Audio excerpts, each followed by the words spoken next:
When it comes to bold and unexpected moves, President Traoré of Burkina Faso definitely stands out. Since taking office, he's been rewriting the rulebook, choosing paths that most leaders wouldn't dare take. From cutting ties with the West to pulling Burkina Faso out of ECOWAS, Traoré has made it clear he's not here to follow the crowd. And now, he's done it again.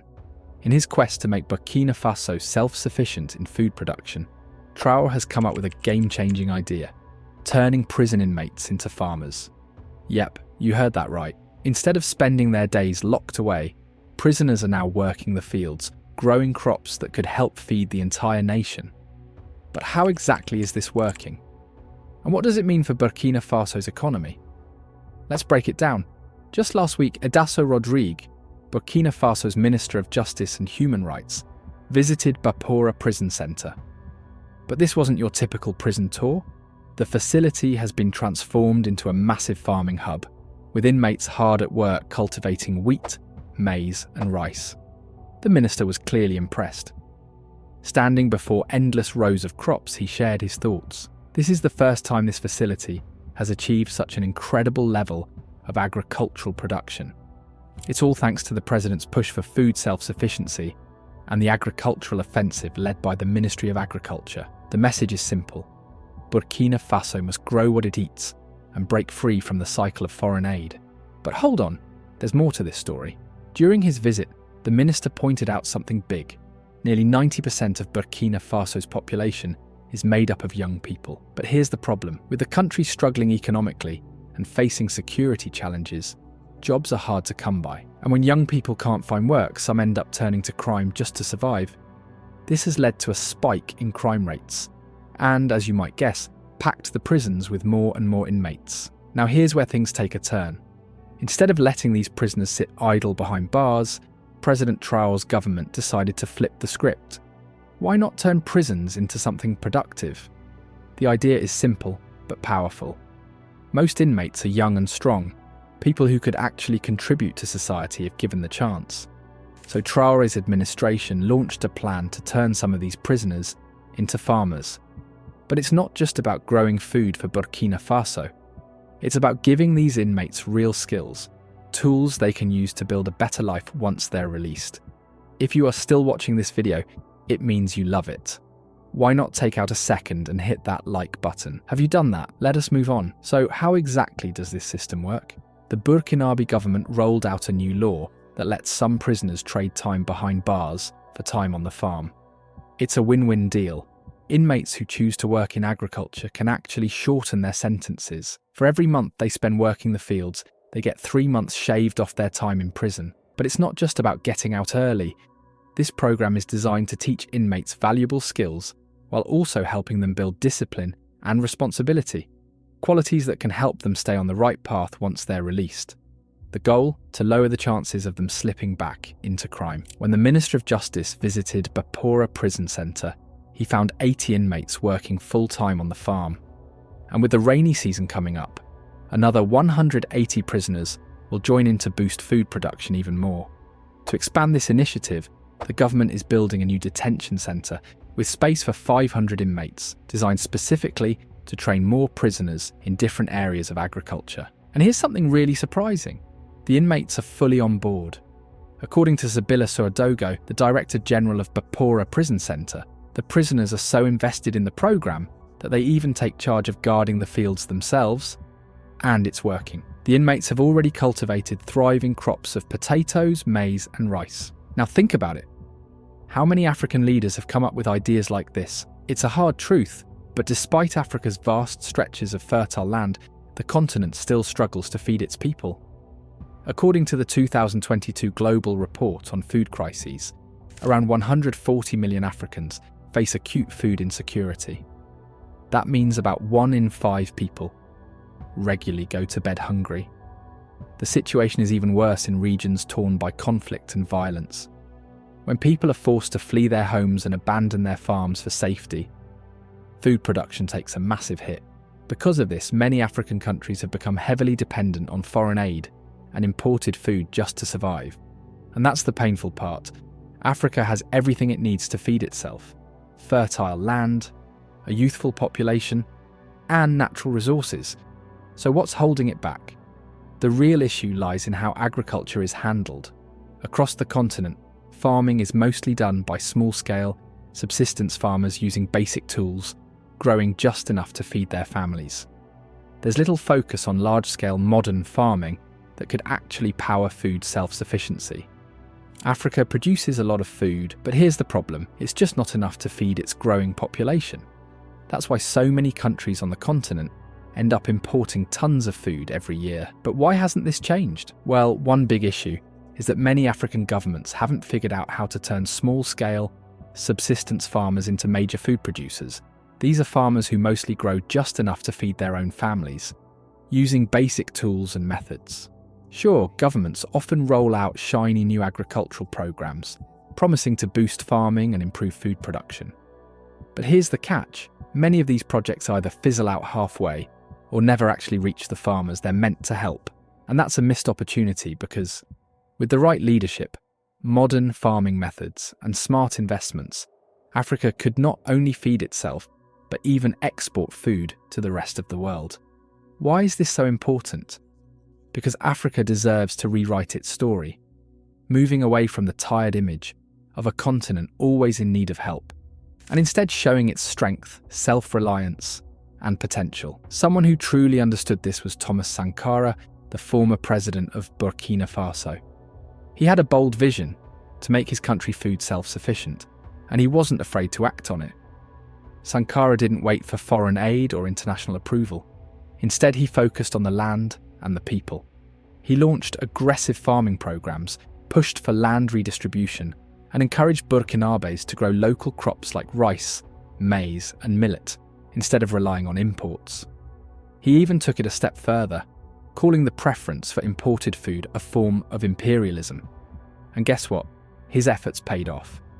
By 1987, Burkina Faso had boosted its cereal production to a staggering 1.6 billion tons. It was such a huge achievement that John Ziegler, the UN Special Rapporteur for the Right to Food at the time, declared that Sankara had conquered hunger. In just 4 years, Burkina Faso had become food self-sufficient, all without a dime of foreign aid. Sadly, Sankara's life and vision were cut short, and after his death the country slid back into dependency on foreign food aid. But fast forward to today, and hope is rising again under another bold leader, Ibrahim Traore. Traoré, Burkina Faso's current military leader, seems to share Sankara's passion for food independence. From his fiery speeches to his on-the-ground actions, it's clear that Sankara's legacy lives on through him. Remember the Russian-African summit? That's where Captain Traoré really made waves. He stood up and questioned why Africa, a continent rich in resources, still struggles with poverty. He openly criticised the constant dependence on foreign help and called on African leaders to shift their focus toward achieving food self-sufficiency. And this wasn't just talk.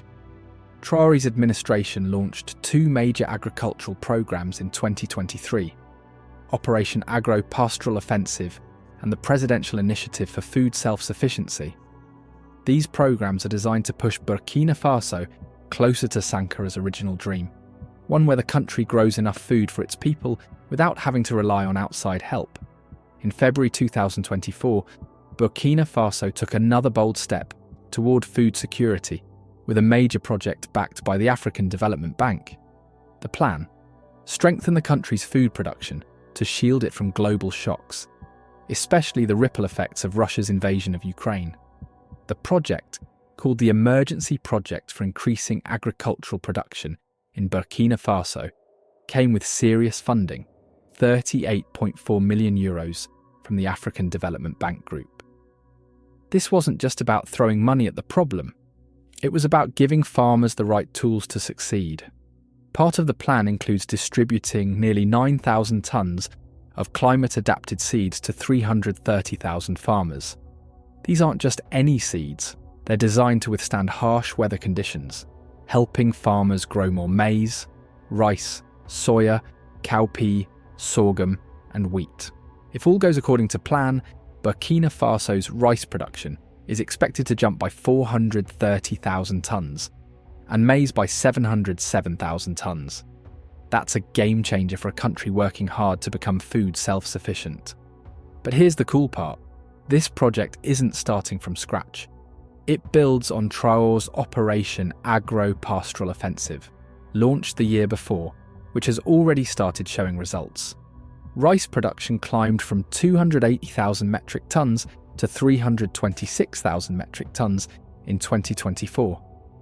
Tomato production went from 315,000 metric tonnes in 2022 to 360,000 metric tonnes in 2024. Millet production grew from 907,000 metric tonnes in 2022 to a whopping 1.1 million metric tonnes in 2024. But Traoré wasn't done yet.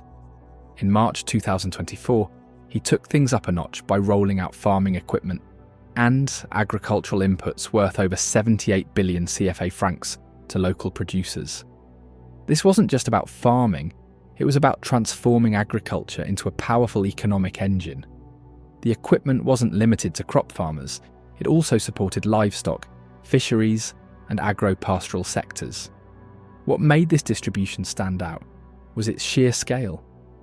Traoré emphasised how much bigger this year's support was compared to previous years. This year we're providing twice the amount of equipment compared to 2023 and over 5 times the average from the past 5 years, Traoré announced. When it comes to chemical fertilisers, we're talking about 68,900 tonnes, more than double last year's amount and over 5 times the 5-year average. The equipment list was massive: 400 tractors, 239 tillers, 710 motor pumps, 714 motorcycles. All of this was aimed at boosting productivity, making farming more efficient, and empowering local producers to take the lead in Burkina Faso's food revolution. To push Burkina Faso's farming sector even further, President Traoré's government didn't hold back on resources. They secured a whopping 70,000 motorcycles, but not for farmers. These were handed over to agricultural agents whose job is to hit the road, visiting farms, guiding farmers, and making sure they have the support they need to boost their crops. But that's not all. Traoré's team stocked up on essential farming supplies to help producers step up their game.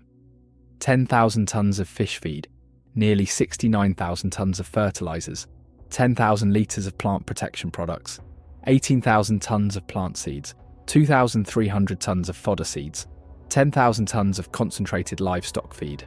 Traoré didn't just want experienced farmers in the field, he wanted fresh energy too. He directly called on the youth to get involved in agriculture, pointing out that there are regional hubs and experts ready to help any young person willing to give farming a shot. But here's where it gets even more interesting. Traoré didn't just talk about empowering students, he took action. In March 2024, he donated large plots of land specifically for students who wanted to try their hand at farming. Each student was given 2 hectares, enough space to grow crops or raise animals, and even earn some money. Later that year, Traoré visited these student-run farms in Bagre, located in Burkina Faso's eastern central region. He wanted to see for himself how things were going. Walking through the fields, he saw rows of crops, students hard at work, and hands-on training happening right there on the soil. And he was thrilled. He praised the students' dedication, their hard work, and their determination to contribute to Burkina Faso's agricultural future. Traoré promised them continued government support, making it clear that agriculture wasn't just about food, it was about jobs, income, and national pride. But Traoré's agricultural push isn't just about students and professional farmers. He believes everyone should contribute, including prison inmates. Inmates were given the chance to work on farms as part of rehabilitation programs, teaching them valuable skills while helping the country's food production. Yet, not all of Traoré's decisions have been met with applause. One move, in particular, stirred global outrage: his plan to reinstate the death penalty in Burkina Faso. As soon as the announcement hit the news, Western media outlets and organisations like Human Rights Watch voiced strong opposition, labelling the decision a violation of human rights. But Traoré's government had its reasons. To understand why, it helps to know a bit of Burkina Faso's history. with the death penalty. The country once used capital punishment, but abolished it in 2018. The last time executions took place was way back in September 1988, under the rule of President Blaise Compaoré. Back then, 4 high-ranking officials were executed after being accused of plotting a coup against Compaoré. Among them were Jean-Baptiste Boukhari, Defense Minister Henry Zongo, Minister of Economic Promotion, and 2 others whose identities remain unknown. Under President Traoré's leadership, there are growing signs that Burkina Faso might bring back the death penalty, a decision that's stirring up plenty of debate. While there's no official timeline just yet, insiders say the government is actively weighing the idea. Talks are already underway, and if things move forward, a formal proposal will be sent to the Transitional Legislative Assembly for approval. This isn't just a rumour. The Minister of Justice, Edesso Rodrigue Baila, confirmed it himself. He made it clear that the government is working on a new criminal code that would align with Traoré's vision, and yes, the death penalty is part of that discussion. So why would Traoré consider bringing back such a harsh measure? According to legal experts and civil society leaders in Burkina Faso, the primary reason is terrorism. Burkina Faso has been battling extremist groups for years, especially Islamic jihadist militias that have left thousands dead, millions displaced, and entire regions destabilised. Despite efforts from foreign militaries like France, the violence rages on. For Traoré, the death penalty could serve as a powerful deterrent. His plan? Apply it strictly to terrorism-related crimes. This means that anyone, whether a foreign insurgent or a Burkinabe citizen, caught participating in terrorist activities could face execution. But it's not just terrorism Traoré is fighting. Since taking office, Traoré has been under constant pressure, facing numerous threats, including a staggering 10 coup attempts. One of the most shocking plots was led by none other than Paul-Henri Damiba, the very man Traoré overthrew. Even after fleeing into exile in Togo, Damiba didn't give up. From across the border, he allegedly worked with key figures inside Burkina Faso to destabilise Traoré's government. And it wasn't just political scheming. The plan reportedly involved coordinating with insurgents and terrorists to stage violent attacks on both the government and civilians. One of the deadliest results of this conspiracy was the Bacharogo incident, where coordinated strikes led to the deaths of hundreds of civilians and soldiers, a tragedy that left the nation reeling. The whole idea behind the plot against President Traoré was simple: make him look weak and incapable of leading Burkina Faso. By stirring chaos and instability, the masterminds hoped people would lose trust in his leadership. But here's the twist: they failed. Authorities managed to catch some of the key players before they could pull off their plan. The conspiracy was stopped in its tracks and lives were saved. Now here's where it gets intense. Shouldn't people who plan violent plots that put entire nations at risk face the harshest consequences? For Traoré, the answer seems to be yes. This is why bringing back the death penalty is on the table. It's not just about punishment, it's about sending a crystal clear message. Destabilising the country comes with the ultimate price. But of course, not everyone agrees. Western countries, who often push ideals of democracy, freedom of speech and human rights, aren't happy about this. They've been urging Traoré to ditch the idea altogether. Organisations like Human Rights Watch have been vocal, releasing statements like, Burkina Faso has genuine security concerns but should recognise the death penalty's inherent cruelty and reject any plans to reinstate it. But here's the thing: why is this their business? Critics from the West have thrown labels at Traoré, even calling him a dictator. And sure, by definition a dictator is someone who holds absolute power. But isn't the bigger question, what is he doing with that power? If Traoré were the typical corrupt African leader, hoarding wealth while his people suffered, then sure, the outrage would make sense. But that's not what's happening here. Since taking office, Traoré has been laser-focused on safety, self-sufficiency, and rebuilding Burkina Faso. He's been working hard to secure food supplies, boost local farming, and take back control from terrorist groups. So is it really fair to slap the dictator label on someone fighting for his country's survival? But here's the reality. Whenever an African leader makes a move that clashes with what the West thinks is right, the backlash is almost guaranteed. Labels fly, pressure mounts. Yet what truly matters isn't what foreign governments think.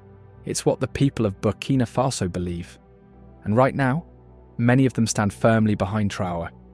If you enjoyed this video and enjoy what Traoré is doing, be sure to hit that like button and don't forget to subscribe.